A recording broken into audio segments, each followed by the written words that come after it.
Página de abertura.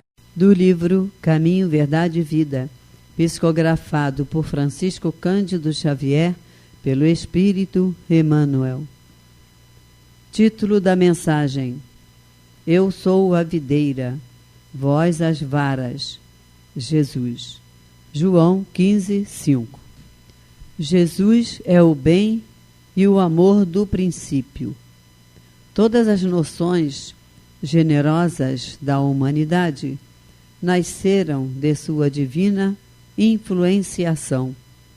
Com justiça, asseverou aos discípulos, nesta passagem do Evangelho de João, que seu espírito sublime representa a árvore da vida e seus seguidores sinceros as frondes promissoras, acrescentando que, fora do tronco, os galhos se secariam, caminhando para o fogo da purificação. Sem o Cristo, sem a essência de sua grandeza, todas as obras humanas estão destinadas a perecer. A ciência será frágil e pobre sem os valores da consciência. As escolas religiosas estarão condenadas, tão logo se afastem da verdade e do bem. Infinita é a misericórdia de Jesus nos movimentos da vida planetária. No centro de toda expressão nobre da existência, pulsa seu coração amoroso, repleto de seiva do perdão e da bondade. Os homens são varas verdes da árvore gloriosa. Quando traem seus deveres, secam-se, porque se afastam da seiva, rolam ao chão dos desenganos, para que se purifiquem no fogo dos sofrimentos reparadores, a fim de serem novamente tomados por Jesus à conta de sua misericórdia para a renovação. É razoável, portanto, positivemos nossa fidelidade ao Divino Mestre, refletindo no elevado número de vezes em que nos ressecamos no passado, apesar do imenso amor que nos sustenta em toda a vida. Emmanuel. E agora, a palestra. Olá, meus irmãos e minhas irmãs do Grupo Espírita Francisco de Assis e todos aqueles que poderão entrar em contato com esse trabalho de divulgação do Jefferson pelas ondas da internet. Aqui quem vos fala é Jorge Coelho e eu vou dar prosseguimento ao estudo de O Livro dos Espíritos, na sua parte segunda, no capítulo 9, cujo título é Da Intervenção dos Espíritos. Nós vamos ver hoje as perguntas 518 até 521. Essas perguntas, elas agora, Kardec começa com essas perguntas a questionar os espíritos sobre a influência que os espíritos podem exercer sobre as coletividades, sobre grupos, pessoas, sobre países, sobre cidades, sobre estados, e até a influência que os espíritos podem exercer sobre determinadas habilidades específicas, por exemplo, as artes, as ciências. Anteriormente, Kardec já explorou com os espíritos as questões envolvendo a influência dos espíritos nos indivíduos. Então, Kardec agora vai desvendar essa questão referente às coletividades. Lembrando que essas perguntas desse tema da intervenção dos espíritos é uma revelação da doutrina espírita. É a doutrina espírita que nos traz, através do depoimento dos espíritos codificadores, respondendo às perguntas de Kardec, como se dá essa relação do mundo espiritual com o mundo material, especificamente a influência dos espíritos sobre os indivíduos, e agora, no caso do nosso estudo de hoje, a influência dos espíritos sobre as coletividades. Nós vamos ver como isso se dá, quais são as características principais, o que facilita uma determinada influência ou outra determinada influência, enfim, é isso que nós vamos explorar. Vale aqui recordar a pergunta 459 de O Livro dos Espíritos, que abre o subtítulo Influência Oculta dos Espíritos em Nossos Pensamentos e Atos. Quando Kardec perguntou, isso eu estou trazendo para que nós relembremos o que já foi estudado, Kardec perguntou na pergunta 459, influem os espíritos em nossos pensamentos e em nossos atos? E os espíritos responderam, muito mais do que imaginário. Influi a tal ponto que, de ordinário, ou seja, de uma maneira geral, de uma maneira comum, de uma maneira ordinária, são eles que vos dirigem. Vejam a importância dessa pergunta e a importância dessa resposta no sentido de nos orientar, nós encarnados, o quanto nós podemos estar suscetíveis à influência dos espíritos. Tanto a influência dos bons espíritos, que é sempre recomendado, que é sempre desejável, quanto também a influência dos espíritos inferiores, dos maus espíritos, e dos espíritos ainda dedicados à prática do mal, né? Uma coisa que nos alerta para o nosso comportamento, a nossa maneira de pensar. Por quê? Porque essa influência, tanto a influência positiva quanto a influência negativa, ela está diretamente ligada àqueles sentimentos que nós exposamos e aos nossos pensamentos, aos nossos desejos e aos nossos gostos. E agora, hoje, nós vamos ver, então, a pergunta 518, tendo em mente, lembrando, essa 459, que fala dessa influência dos espíritos nos indivíduos a ponto de conduzi-los, né? A ponto de nos dirigir. Será que isso acontece também com as coletividades? Será que isso também acontece com grupos de espíritos? Será que isso acontece com situações, questões particulares, né, de espíritos ligados, por exemplo, a influenciar um artista, a influenciar um cientista, um médico, um engenheiro, um advogado, enfim, né? Vejamos, então, o que nos dizem os espíritos? Eu, como sempre, gosto de ler a pergunta e depois ler a resposta de Kardec, e aí nós refletimos um pouco sobre o conteúdo desses dois elementos, a pergunta e a resposta. Na pergunta 518, Kardec questionou o seguinte: assim como são atraídos pela simpatia para certos indivíduos, são igualmente os espíritos, por motivos particulares, para as reuniões de indivíduos? Ou seja, os espíritos são atraídos igualmente, por motivos particulares, para as reuniões de indivíduos, assim como as individualidades dos indivíduos atraem espíritos de acordo com os seus pendores, de acordo com os seus desejos, e com isso fazendo com eles uma simpatia que os atrai. Acontece isso também com as coletividades? Resposta dos espíritos. Os espíritos preferem estar no meio dos que se lhes assemelham. Acham-se aí mais à vontade e mais certos de serem ouvidos.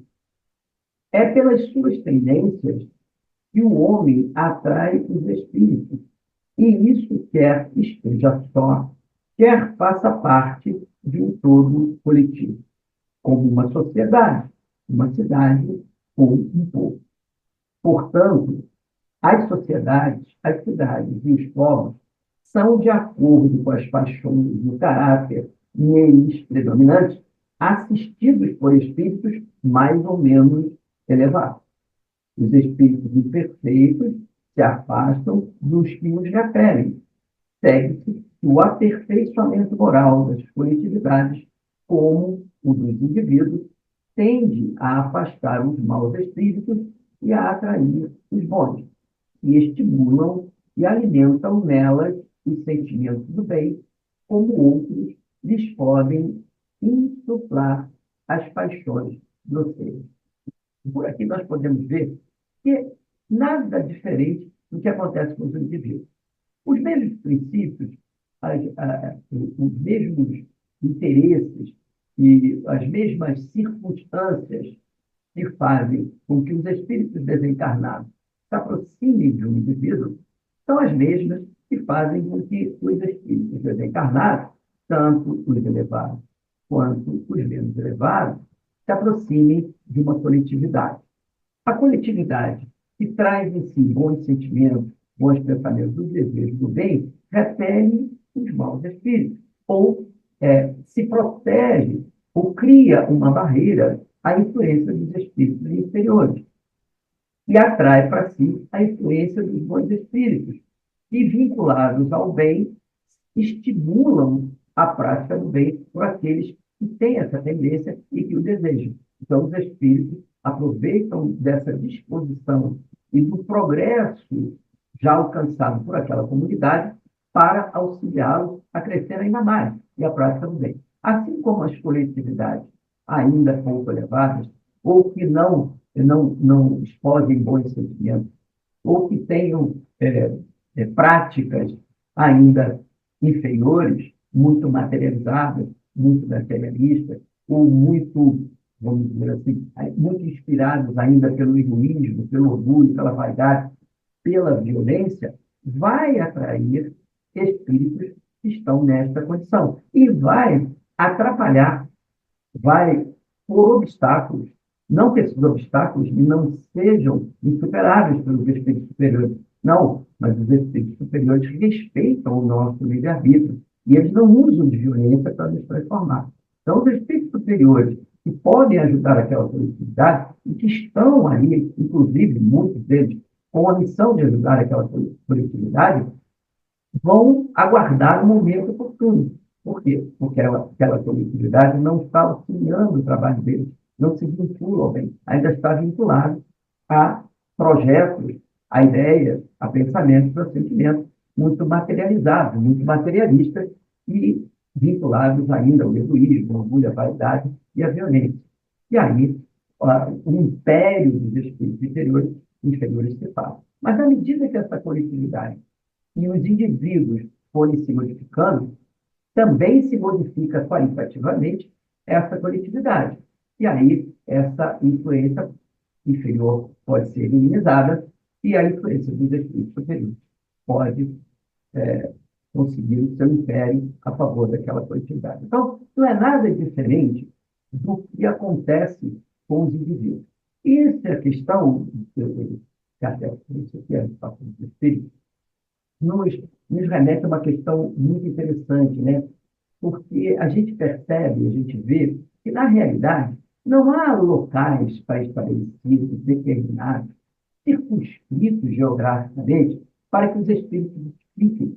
Na realidade, os espíritos, tanto os espíritos inferiores, tanto os espíritos ainda materializados como nós, ainda necessitados dos processos reencarnatórios, ainda necessitados de progredir espiritualmente, moralmente, de depurar seus sentimentos, quanto os espíritos já bondosos que vêm ao nosso encontro com os auxiliares, eles estão aqui ao nosso lado, estão aqui, como diz o próprio codificador, se acotovelando com a humanidade encarnada. Então, a humanidade desencarnada está aqui se acotovelando com a humanidade encarnada. Não estão presos em tal ou qual lugar, ou em tal ou qual região específica espiritual. Isso, na realidade, não existe. Porque seria até muito bom, né, que os espíritos obsessores, por exemplo, sejam os espíritos obsessores das individualidades, os espíritos obsessores das coletividades, que são espíritos ainda que praticam o mal, que ainda esposam o mau sentimento, seria muito bom que eles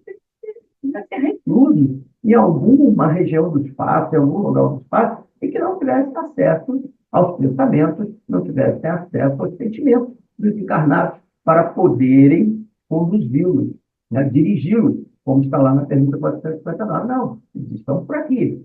E eles se aproximarem de nós a ponto de serem capazes de nos dirigir, depende do que nós disposamos, depende do nosso próprio motivo. depende dos esforços que nós estamos fazendo para domar as nossas inclinações mais e modificarmos os nossos pensamentos e os nossos sentimentos. E aí atrair a simpatia dos bons espíritos. Se não fazemos isso, os espíritos que estão nessa mesma sintonia que nós serão atraídos por nós e nos influenciarão a nós, como influenciarão as coletividades, sem dúvida nenhuma.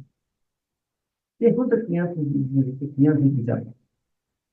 As aglomerações de indivíduos, como as sociedades, as cidades, as nações, têm espíritos protetores especiais?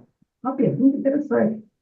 Por quê? Porque os indivíduos, a doutrina espírita nos mostra, nos diz, né, nos ensina, nos revela também, assim, de forma lógica e objetiva, que nós, individualmente, temos nossos espíritos protetores, nossos anjos da guarda, nossos guias espirituais, que trouxeram a missão, que trazem a missão de nos conduzirem ao longo da nossa encarnação. E, às vezes, já nos conduziram antes de outras encarnações, ou até no nosso período entre encarnações, nosso período de erraticidade, e nos acompanham durante essa encarnação, e nos acompanharão depois de desencarnarmos, como espíritos protetores, como anjos da guarda, a nos secundarem, a nos ajudarem. Então, isso acontece com os indivíduos. Isso acontece com as coletividades, a grosso modo, seria assim, né? As coletividades, as cidades, os países, né? As aglomerações de indivíduos, sejam elas quais forem, elas têm anjos da guarda, por exemplo, elas têm espíritos elevados, protetores, porque para ser um anjo da guarda, para ser um espírito protetor, né? É um espírito elevado, não é um espírito comum, é um espírito que já galgou progresso espiritual, é um espírito elevado. Então, isso existe também com as coletividades, assim como os indivíduos, respostas dos espíritos. Tem, pela razão de que esses agregados são individualidades coletivas, que, caminhando para um objetivo comum, precisam de uma direção superior. Então, é uma coisa lógica, um raciocínio lógico, né? Compreensível. As coletividades são um indivíduo coletivo. E essas coletividades, elas também interferem na vida comum das pessoas. Elas também interferem nas relações sociais. Elas também interferem nas questões planetárias, né? Então, essas coletividades, elas também precisam de um direcionamento no bem. Elas precisam também ser conduzidas. Elas precisam ser dirigidas para o bem, assim como os indivíduos.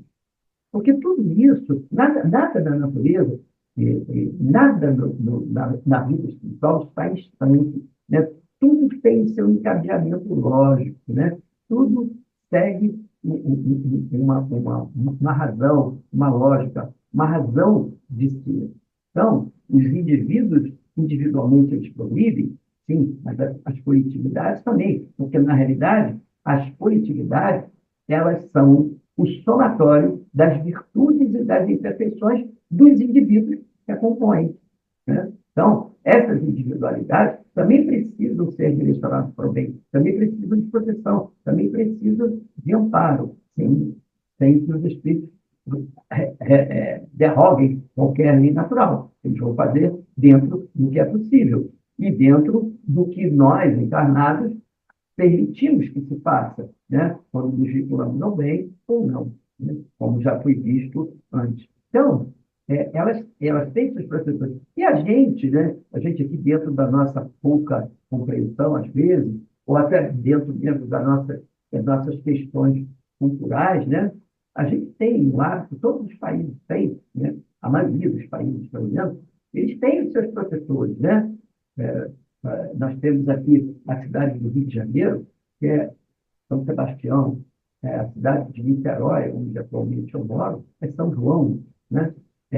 A padroeira do Brasil é a Nossa Senhora Aparecida, a padroeiro da Inglaterra, e, se não me engano, também de Portugal, é São Jorge. São Jorge é padroeiro de alguns países. Tudo isso vem da tradição católica, que, na realidade, é apenas uma forma alegórica, emblemática, de nos remeter a uma ação superior, a uma ação de espíritos elevados, bondosos, que cuidam daquelas coletividades, que ajudam aquelas coletividades. Evidentemente que esses espíritos bondosos, eles conduzem aquelas coletividades sempre no sentido do bem, do amor, da caridade, da justiça e da fraternidade. Mas, muitas vezes, essas coletividades não atendem a essa indução para o bem e acabam se deixando levar por espíritos inferiores.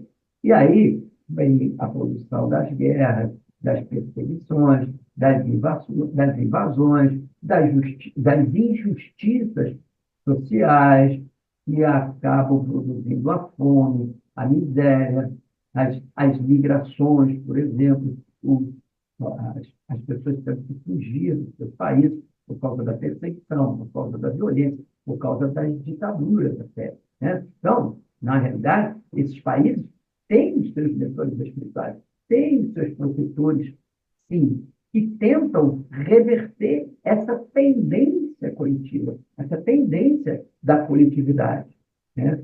Mas que, às vezes, as coletividades se entregam à ação de espíritos inferiores. As guerras, por exemplo, né? Guerras terríveis que o mundo já viveu e que vive atualmente, o planeta tem 27 guerras ativas acontecendo, que falam de uma ou de duas, porque elas são mais conhecidas, mais famosas, envolvem países mais poderosos, sob o ponto de vista econômico, sob o ponto de vista bélico, mas existem 27 guerras em curso no planeta.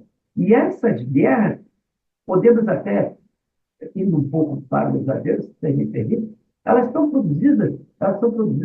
acontecem em um processo, podemos dizer, obsessivo, um processo de obsessão de espíritos inferiores, espíritos violentos, espíritos que ainda se dedicam ao mal e que querem interferir na vida das coletividades e, em vez de conduzir apenas o indivíduo, conduzem uma coletividade inteira e, às vezes, se valem da influência sobre um indivíduo em particular para que esse indivíduo possa conduzir a coletividade, que acaba ficando submersa a esse processo de obsessão coletiva. Nós temos um exemplo magnífico na história da humanidade, que foi a que gerou a Segunda Guerra Mundial, né? Através de um processo obsessivo coletivo que tomou conta de uma coletividade que foi liderada por um homem, por Hitler, né? Que, em comunhão com espíritos inferiores, conseguiu influenciar negativamente um grande número de criaturas em mais de uma coletividade, inclusive com as suas ideias completamente destituídas de generosidade, de caridade, de fraternidade e de justiça, e levaram o planeta à Segunda Guerra Mundial. Temos um exemplo disso. Né? Então, são processos até que são verdadeiros processos obsessivos coletivos. Isso é muito comum. Isso pode acontecer, sim. Mas os espíritos superiores estão sempre atentos e sempre tentando conduzir, seja os indivíduos, seja as coletividades, para o caminho do bem. Nós é que escolhemos que caminho vamos. Nós é que escolhemos quem nós vamos incentivar nessa nossa direção, em nos direcionar. Pergunta 520. Os espíritos protetores das coletividades são de natureza mais elevada do que os que se ligam aos indivíduos? Então, os anjos guardiões, vamos botar na palavra anjos da guarda, só para a gente se entender, mas os espíritos protetores das coletividades, eles são mais evoluídos do que os espíritos protetores das individualidades? É uma pergunta lógica, por quê? Porque a gente tende a achar que proteger uma coletividade inteira é um trabalho muito maior, muito mais importante do que simplesmente proteger um indivíduo. Será isso? Vejamos o que os espíritos nos dizem aqui. Responder eles. Tudo é relativo ao grau de adiantamento, quer se trate de coletividade, quer de indivíduo. É isso. Tudo é relativo, né? Os espíritos que protegem aquela coletividade vão se ligar a ela e eles vão auxiliá-la, ampará-la, tudo de acordo com o grau evolutivo das criaturas que ali compõem aquela coletividade. E o quanto essas criaturas têm o desejo do bem e permitem esse auxílio, assim como as individualidades, assim como nós. Agora, se nós temos espíritos protetores, espíritos que são superiores, que nos protegem como os anjos da guarda, como indivíduos, como seres individualizados, como indivíduos de uma coletividade, assim nós temos também as coletividades, que são auxiliadas por seus espíritos protetores. Agora, nós é que vamos ajudar a essa proteção, a essa influência, ou não. Por isso é que os espíritos, que tudo é relativo. Os espíritos estão lá para nos ajudar. Eles estão no cumprimento de uma missão. E eles são destinados a essa missão porque eles têm capacidade para levá-las adiante. Eles estão preparados para isso, sem dúvida nenhuma. Senão, não lhes teria sido dada essa missão. Agora, se eles serão exitosos ou não, é relativo. Vai depender do nosso comportamento, das escolhas que fazemos. Né? Pergunta 521. Podem certos espíritos auxiliar o progresso das artes, protegendo os que às artes se dedicam? Então, o Kardec está perguntando o seguinte: existem espíritos que se ligam aos artistas para proteger os artistas, e espíritos que se ligam às artes, por exemplo, ao movimento das artes, para proteger a arte. E aí a gente pode estender isso. Existem espíritos que se ligam à ciência para proteger a ciência e para auxiliarem o progresso científico das coletividades, das nações, ou espíritos que se ligam a determinados campos do conhecimento para que possam auxiliar o progresso daquele conhecimento, né? Isso me fez lembrar, me desculpem o exemplo assim, um pouco material demais, materialista demais, mas é uma coisa interessante, porque até, de certa forma, é uma piada, porque nós brasileiros, né, os brasileiros, de uma forma geral, são muito místicos, né? E nós acreditamos na influência dos espíritos, todos nós. Até quem não é espírita acredita na influência dos espíritos, sem dúvida nenhuma.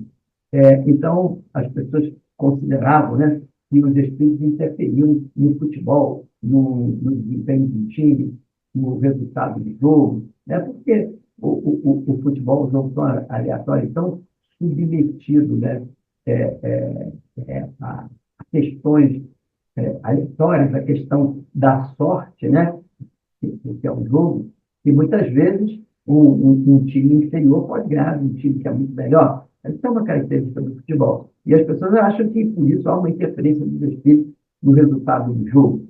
E aí nós tínhamos aqui um comentarista esportivo, que também era político, jornalista, o João Saldanha, que tinha uma frase exemplar a respeito disso, que ele dizia: bom, se os espíritos interferem no jogo de futebol, se os espíritos pudessem interferir no jogo de futebol, o campeonato baiano terminaria todo empatado, todos os times baianos no primeiro lugar. Isso é uma brincadeira, mas é uma coisa que referente a isso, né? Será que os espíritos podem interferir nas artes, nas ciências, por exemplo? Resposta dos espíritos: há espíritos protetores especiais e que assistem os que os invocam quando dignos dessa assistência. Queres, porém, que façam com os que julgam ser o que não são. Não lhes cabe fazer que os cegos vejam, nem que os surdos ouçam. O que os espíritos estão dizendo? Que tem espíritos especiais, né? Espíritos protetores especiais. Por que eles são especiais? É porque eles se ligam a determinado ramo da ciência, por exemplo.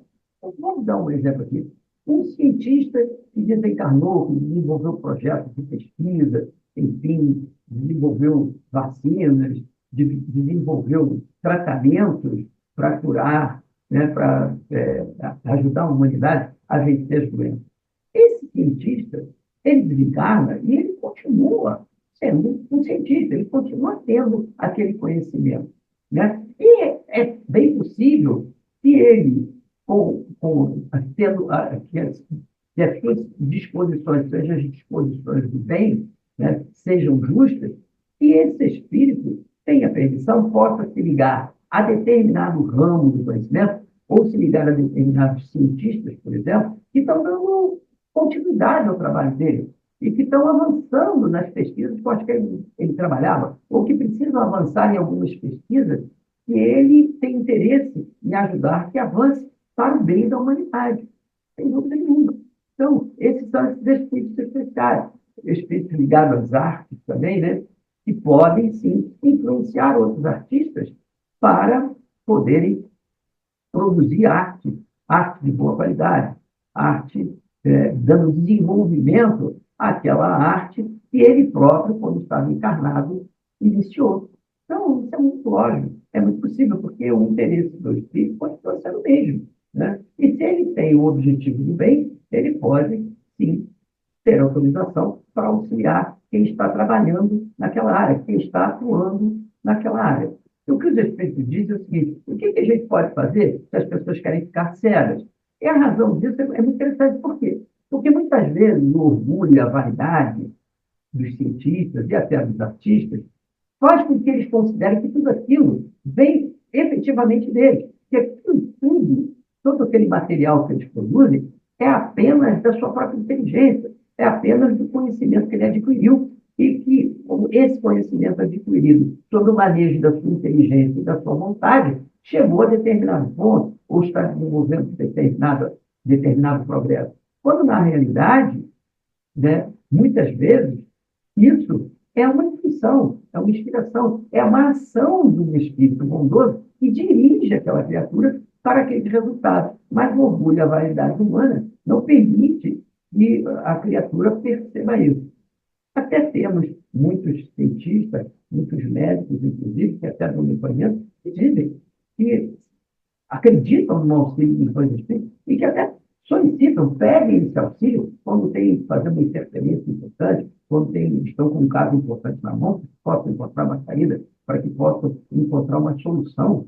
Né? Então, eles admitem isso e pedem. E é o que vocês dizem: se eles pedem, se há um pedido nesse sentido, facilita muito o trabalho deles, porque eles podem vir ao concurso. Mas se não pedem, ou se o orgulho e a vaidade impedem que eles percebam isso, dificulta essa ação e esse auxílio. O que dirá, então, né, quando uma coletividade, né, começa a pensar, começa a acreditar, por exemplo, que vacinas não salvam vidas, que as vacinas não são importantes, que as vacinas são perigosas, por exemplo. O que os espíritos podem fazer? Os espíritos vinculados à ciência, por exemplo, vinculados a esse bem-estar da humanidade que a ciência pode proporcionar, o que eles podem fazer com essas pessoas? Se elas insistem em dizer que a vacina não serve para nada, que a vacina não salva a vida, quando o histórico da humanidade em relação às vacinas prova exatamente o contrário, né? Que as pessoas hoje são longevas, vivem bastante, exatamente pelo avanço da ciência e pelo avanço das vacinas, que protegeram muitas criaturas de doenças insidiosas que poderiam danificar a organização física, deixando-as dependentes, né? Dependentes fisicamente, ou até extinguindo a sua vida física. Mas o que esses espíritos podem fazer quando uma parte dessa coletividade ou coletividade consideram, esquecendo todo esse histórico, não se sabe por que razão, achar que as vacinas não são necessárias, ou que as vacinas não salvam vidas, ou que as vacinas são um perigo para a saúde da humanidade, para a saúde do mundo, né? Então, essas coisas são interessantes, porque a doutrina toca nessas questões e a gente precisa estar atento a isso. Eu, para encerrar, vou ler um trechinho aqui do comentário que Kardec faz a essa pergunta 521. Kardec faz um comentário, e eu vou ler rapidinho, vale a pena. Diz assim Kardec, certa vez: em suma, que esses agregados de pessoas, essas coletividades, tanto quanto os indivíduos, são mais ou menos bem assistidos e influenciados de acordo com a natureza dos sentimentos dominantes entre os elementos que os compõem.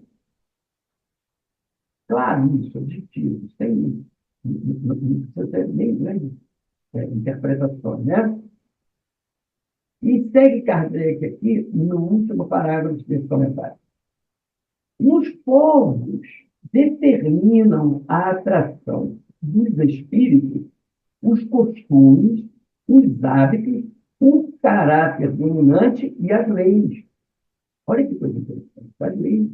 Porque as leis, elas dão notícia do valor, do progresso ético daquela coletividade, daquele país, daquele grupamento de pessoas. Quanto mais justas forem as leis, quanto mais próximas das leis divinas forem as leis humanas, maior progresso denota aquela coletividade. As leis, sobretudo, porque o caráter de uma nação se reflete nas suas leis. Fazendo reinar em seu seio a justiça, os homens combatem a influência dos maus espíritos. Onde quer que as leis consagrem coisas injustas, contrárias à humanidade, os bons espíritos ficam em minoria, e a multidão que aflui dos maus mantém a nação aferrada às suas ideias e paralisa as boas influências parciais, que ficam perdidas no conjunto como insuladas espigas entre espinheiros. Estudando-se os costumes dos povos ou de qualquer reunião de homens, facilmente se forma ideia da população oculta que se lhes imiscui no modo de pensar e nos atos. Olha que coisa extraordinária, né? Olha que coisa interessante isso, né? E lógico, natural, uma coisa lógica, né?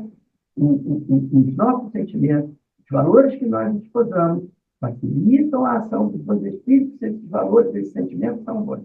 Se esses valores, esses sentimentos são injustos e se refletem nas nossas leis, no nosso comportamento social, nós minimizamos a influência dos bons espíritos e atraímos, como diz aqui, como diz Kardec, uma multidão de espíritos inferiores que nos completam com a nossa inferioridade, com os nossos maus desejos, com os nossos maus sentimentos. E, mais uma vez, aqui fica claro o seguinte: não tem região, espaço geograficamente determinado. Não estamos na região do espaço onde os espíritos maus, onde os espíritos ligados à lei vão ficar lá, aprisionados. Isso não existe. Esses espíritos estão se acotovelando aqui conosco, assim como os bons espíritos também estão para nos ajudar. Os nossos antepassado, os nossos guias espirituais, os nossos espíritos familiares no sentido que têm familiaridade com os nossos sentimentos, estão por aqui. E se os nossos sentimentos melhoram, são bons, os espíritos familiares também são bons, melhoram. E ajudam aos nossos protetores, aqueles que têm a missão de nos auxiliar, sejam os indivíduos, sejam as coletividades. Façamos, então, meus irmãos, o esforço de domar as nossas más inclinações, como nos sugerem os espíritos na doutrina espírita, e, assim, atrairmos a simpatia dos bons espíritos e minimizarmos a influência dos espíritos maus, seja individualmente, seja na coletividade da qual participamos. Eu agradeço pela atenção, até a próxima, se Deus quiser. Fiquem com Deus,